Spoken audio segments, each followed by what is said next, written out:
this nation. OSBC brings you the news.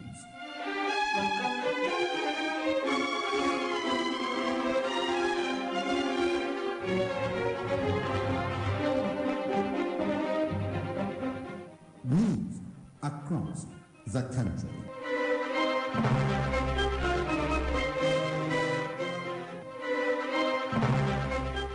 Good evening and welcome to the news across the country.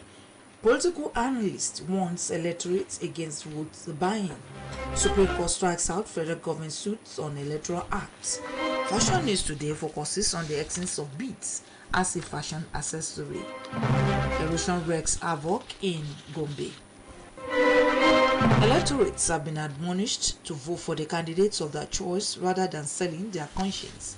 In an interview with OSBC News, Mr. Okikiola Oladipupo and Mr. Ismaila Fafiyebe explained that vote buying in the just concluded election in Ekiti State portends a serious danger for the nation's nascent democracy. They noted that politics has been monetized, adding that citizens should go after a reliable and resourceful candidate whose main focus is for the betterment of the citizenry and the society at large. The duo maintained that politicians tend to introduce vote buying as a way of winning elections by all means. They advised the electorate to go all out during the forthcoming governorship election and vote for the candidates of their choice rather than staying at home and shun their civic responsibilities. The issue of vote buying in this country is a critical matter that our leaders need to take a necessary step on it, because it's good to sell your father's property, your family lands, than to sell your vote, because your vote is your right. It is only avenue to change something from bad to right. The issue of vote buying or vote selling, I don't see it as an issue, because when politics have been monetized, right? But when people are shouting about vote buying, vote selling, how many people have seen it as they are saying it? But my taste was people should look at the better candidates and vote for them. For instance, like Alhaji Isiaka Gboyega Oyetola is a man of integrity.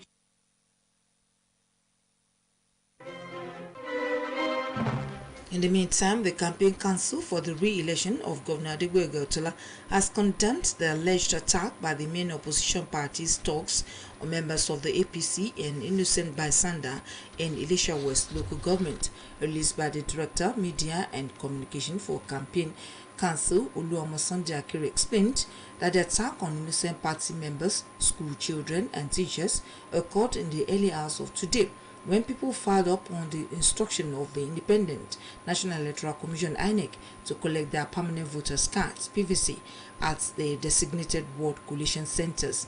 According to the release, the opposition party members and their thugs moved into the streets and started shooting sporadically and uncontrollably into the air, forcing many traders to close their shops for fear of being hit by stray bullets, while many innocent citizens were injured while scampering for safety.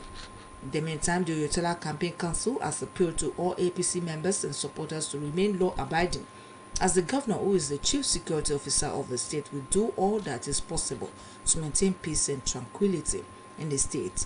The council maintained that it will not allow anybody to cow its members or create a sense of fear that will not allow people to come out and exercise their civic responsibility on July 16th, saying this is the game plan of the opposition party.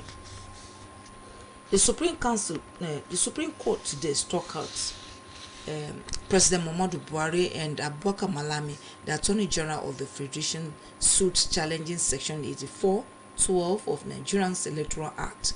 Reports say the controversial part holds that no political appointee at any level will be a voting delegate or be voted for at the convention or congress of any political party for the purpose of the nomination of candidates for any election.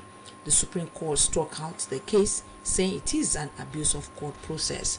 It will be recalled that President Muhammadu Buhari and Malami had on April 29 filed a suit at the Supreme Court seeking an interpretation of the controversial clause in the Electoral Amendment Act 2022. There have been several wrangles concerning Section 8412 of the Amended Electoral Act 2022, which was assented to in February. Upon assenting to the act, President Buhari had asked the National Assembly to expunge the contended clause. However, the Parliament rejected the President's request. The Edo State Governor Godwin Obaseki has proceeded on his annual leave and has transferred powers to his deputy, Honorable Comrade Philip Schwab, to act in his stead while he is away. In a statement, the special advisor to the governor on media project, Jose Osage, said the governor has written to the Edo State Assembly to intimate the House of the development. This will be the second time the governor has transferred power to his deputy, further cementing the administration's respect for democratic ideals as enshrined in the 1999 Constitution. This is the news across the country, coming to you from Osun State Broadcasting Corporation, Ileawi Okebali Osogbo, Voice of the West. Now, our mid-news message. Ambition is the path to success. Persistence is the vehicle for you arriving. Whatever work you do, do it to the best of your ability. Beads are often used as a fashion accessory for completing and complementing an outfit, which has played an important role in human life over decades. OSBC fashion reporters sought the views of men and women on the essence of beads as a fashion accessory and as a way to perceive culture. John Olamide Gade, as she gives details. Of various types and colors are an integral part of African history from time immemorial. They represent some of the earliest forms of jewelry. In the olden days, beads were mostly used by women to adorn their necks, ankles, and waist, and few among men. The beads traditionally were used as costumes and body ornaments in ceremonies or to celebrate matrimony and the rites of passage from infancy to adulthood. Beads are a symbol and celebration of womanhood, sexuality, femininity, fertility, protection, wealth, among other things. Old African beads are products of different natural materials. Some of the oldest beads were made from stones, woods, metals, glass, clay, or plant materials such as bamboo stems and palm nuts. These materials are maintained and combined in different ways to produce colorful necklaces, bangles, and bracelets. In the past, beads buried with traditional rulers such as kings and chiefs were discovered in ancient African graves by archaeologists. Wearing one of these beads is believed to bring hope, good luck, wisdom, and wealth. In Ghana, beads could serve purposes such as communication, expression of ideas, messaging, or sending signals, and are used as symbols to mean something. Coral beads are deeply rooted in the Benin culture. They are primarily worn for marriages, traditional and funeral rites, and depict strong social standing amongst members of the community. Beads are often worn while expressing acts. Waist beads are called umbanji in Igbo, jigida in Hausa, and bebedi in the Yoruba language. Waist beads color have different meanings, like white signifies purity or light, blue means loyalty, red connotes confidence, orange means courage, yellow represents energy, pink means beauty, gold connotes power, purple means royalty, black represents power, and green connotes fertility and prosperity, while turquoise means self-awareness. Beads are often adorned by royals, tribalists, musicians, women, men, and children alike. Beads are unique because of the size, texture, and the length, which can be worn by anyone. A fashion trend widely spread in Africa and some foreign countries are beads, which are seen as accessories. They are also used for religious purposes, like rosary beads used for prayer by the Catholics, coral beads worn by royals, or the beads worn by priests during festivals and cultural ceremonies. In an interview, Ms. Okpayemi Adewale said traditional beads are used to promote culture and identify the tribe a person originates from. She encouraged women and young ladies to continue to use traditional beads so as not to neglect our culture. Traditional bead is something that whenever it is used, you know the tribe that a person is from. You will be able to specify, okay, seeing this bead, wow, this person is from Yoruba land. I wish traditional bead should still be maintained, because one of those things that depicts where we are coming from, that tells us that we have a source, that tells us that we should not forget our home. For instance, whenever a bride is going to get married, they say there's engagement.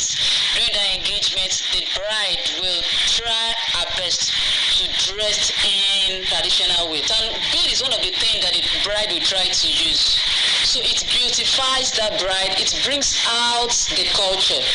So I would say I will appreciate it if traditional bead is being maintained, because it depicts our culture, it reminds us of where we are coming from, and it helps us not to forget our source. Speaking in the same vein, Ms. Ashiata Agbaje explained that traditional bead is a means of beautifying the body and a show of different fashion sense. During the olden days, beads signifies posts, levels or class within the people of the community. Most wealthy people, royal families use beads during the olden days, but nowadays we have different types of beads. People use it during occasions, outings, to beautify themselves. In a view, Ms. Adiola Kende maintained that traditional beads are embedded in our culture as it serves spiritual purposes. Generally, it's for beautification, right? Then I feel that we should still continue to use it as Africans. It's our culture to use beads. We use beads for different things, for spirituality, for spiritual purposes, for beautification, for significance of some important phases in a woman's life, in a man's life. When chiefs use their beads, So I still feel that we should still use it, even in this time period that we're in. It's our culture. We shouldn't let go of that because of the Western culture. Olamide Gade for OSBC News. The owner state of Odua's Investment Company Limited have expressed satisfaction over the trajectory performance of the company in the last few years. Ondo State Governor Arakunrin Oluwarotimi Akeredolu spoke on behalf of others at the 2022 annual general meeting of the group in Lagos, commended the management for undertaking fundamental changes as directed by the owner states. A reporter Oluwatobiloba Odunuga, who has the event, now reports.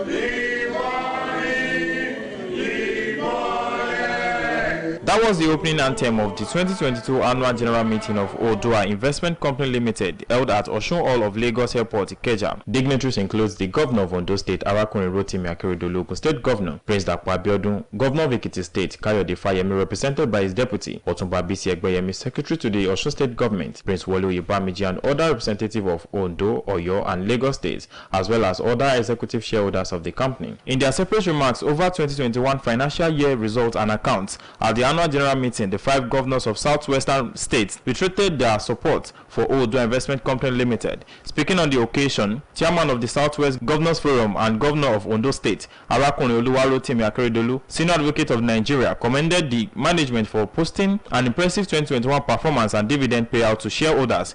All the states owners of Odua are pleased that in the last few years we have been able to stabilize this company.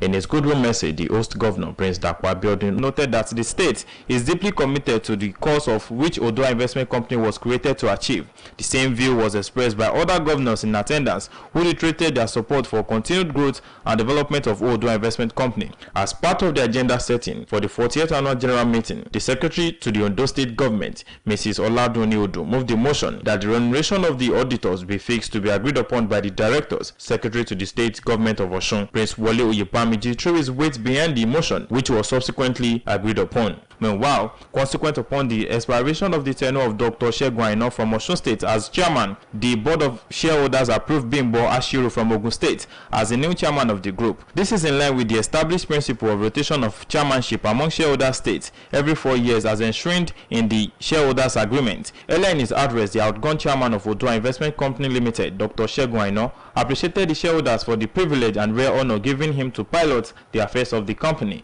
He urged fellow directors and management to remain focused on the delivery of the company's 5-year Sweat, Revive and Create SRC 2025 Strategic Trust. I'm happy that Odua Investment, under my leadership as chairman and representing Osun, have been able to move the company forward in the last 2 years in terms of growth, in terms of relevance, and in terms of impact. Also in his remarks, the new chairman of the group, Bimbo Ashiru, assured shareholders that the board had put in various best practice governance policies in the year under review that will ensure the company's investment creates sustainable impact in the ensuing years. Commenting on the outcome of the annual general meeting, the group managing director, Adewale Raji, expressed delight on the performance of the company in the outgone year, noting that the Odua Investment Company Limited was established to positively influence the next generation of youth with focus on health, education and youth empowerment. Oluwa Tobiloba Odu Nuga reporting for OSBC News. The state chairman of the All Progressives Congress, Prince Adegboyega Famodu, has condemned the alleged attack on some members of the party in Elisha West Local Government Council area of the state by some suspected opposition parties' thugs. Prince Famodu, in a statement by his media advisor, Kola Olabisi in Ushulu, the state capital, remarked that the needless attack on the APC members was wicked and primitive, which poses danger to the nation's democratic governance. He queried why mere collection of permanent voters' cards by the peace-loving APC members should culminate into an attack by another political party.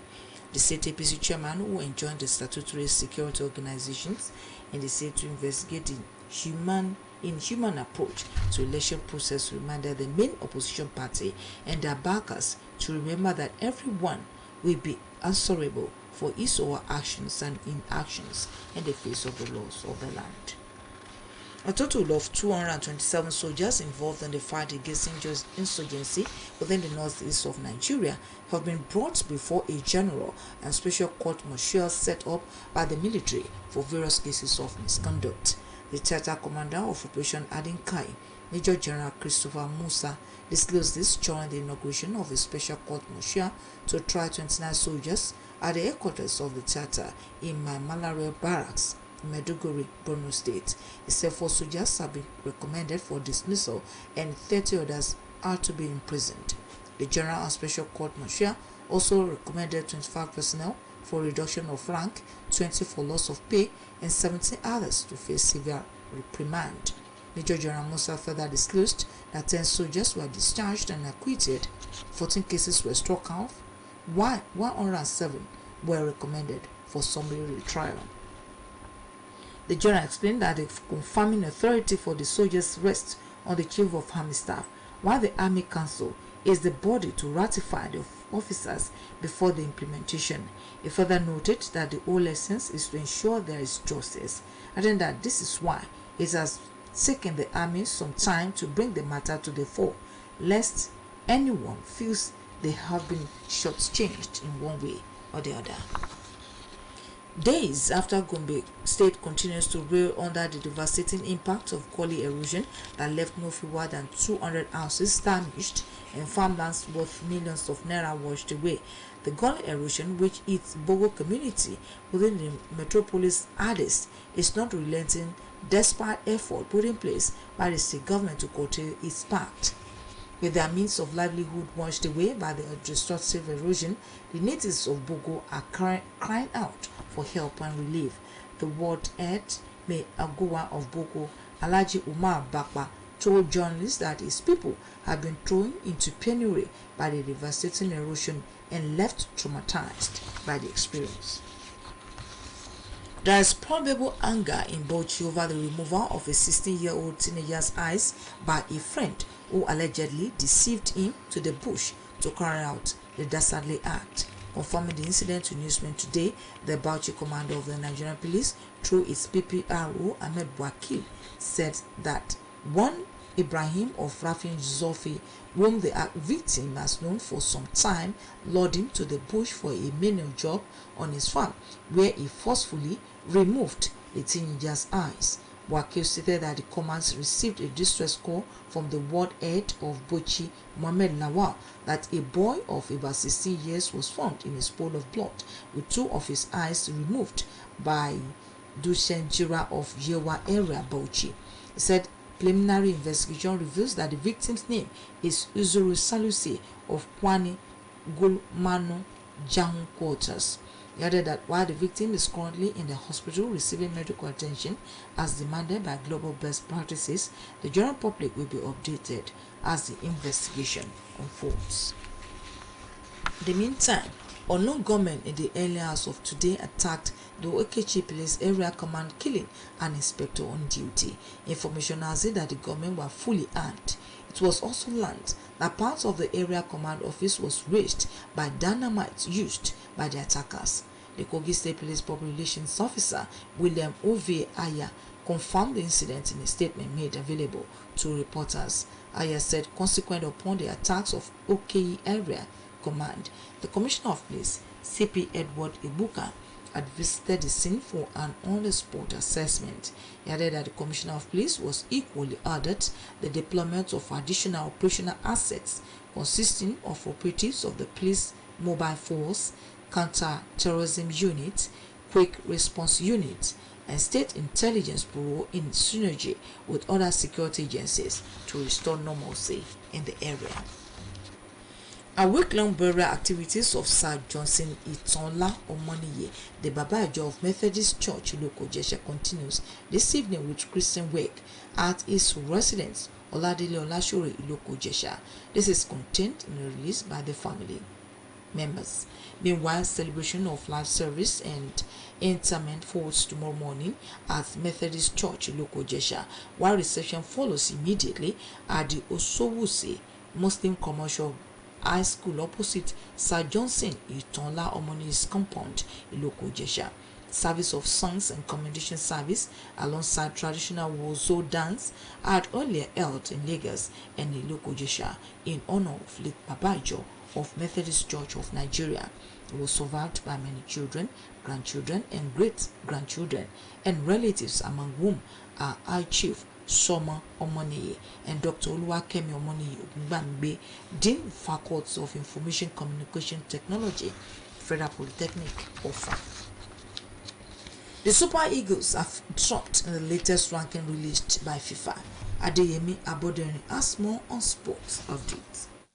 International Football Association (FIFA) has released its ranking for the month of June, where the Super Eagles are now ranked 4th in Africa and 31st in the world. The 2013 African Cup of Nations champions was previously ranked 38th globally and 3rd in Africa, behind top-ranked Senegal and second-placed Morocco. The Super Eagles dropped a step down to make room for Tunisia, who are now 38th in the world and 3rd in the continent. Cameroon's Indomitable Lions complete the top 5 ranking teams in Africa. Meanwhile, head coach of the Golden Eaglet, Nduka Ugbade, has told his under-17 boys they still have grounds to cover despite securing a ticket to the African Under-17 Cup of Nations taking place in Algeria next year. The Golden Eaglet face Burkina Faso tonight in the final of the Wafu B Zone Championship in Cape Coast, Ghana. Ugbade and the Eaglet have drawn rave reviews so far at the Wafu B Under-17 Championship after scoring 10 goals in 3 games while conceding only 4. Dead ball expert Emmanuel Michael will be the signature of all eyes at the Cape Coast Stadium, having scored tries from free kicks for Nigeria in the tournament and picked up the Man of the Match award in each of the 3 games played. Victory tonight would mean Nigeria have swept the stakes in youth football in the 7-nation Wafu B within 1 month, with the Under-20 boys, the Flying Eagles, having won the Wafu B Under-20 Championship in Niger Republic last month. In the meantime, FIFA has approved a 26-man squad for Qatar 2022 World Cup, which kicks off in November. Historically, nations have been limited to selecting 23 players for major tournaments. However, since the COVID-19 pandemic, football's governing bodies have relaxed rules and concerns over players' welfare. Barcelona have reportedly made their opening bid for want-away Bayern Munich forward Robert Lewandowski. The Poland international has confessed that he wishes to leave Bayern Munich after 8 years at the club. According to report, Barcelona has offered the German champions 30 million euros. It is believed that this initial approach will be rejected. Nigeria has returned to international basketball competitions. This followed President Muhammadu Buhari's approval for immediate return. According to a statement by the Permanent Secretary, Federal Ministry of Youth and Sport Development, Ismail Abubakar, at a press conference in Abuja, the decision came on the heels of a letter of appeal signed by the President of the Nigerian Basketball Federation, Musa Kida, and addressed to the Minister of Youth and Sport Development, Sunday Dari. However, the announcement comes too late for the women's national team to be reinstated into this year's Women's World Cup. Earlier this month, the Federation of International Basketball Federation, FIBA, had replaced Nigeria with Mali, which will be held in Australia in September and October. Sport Update returns tomorrow. My name is Adeyemi Aboden. And to end the news across the country, here again are the major points. Electorates have been admonished to vote for the candidates of their choice rather than selling their conscience.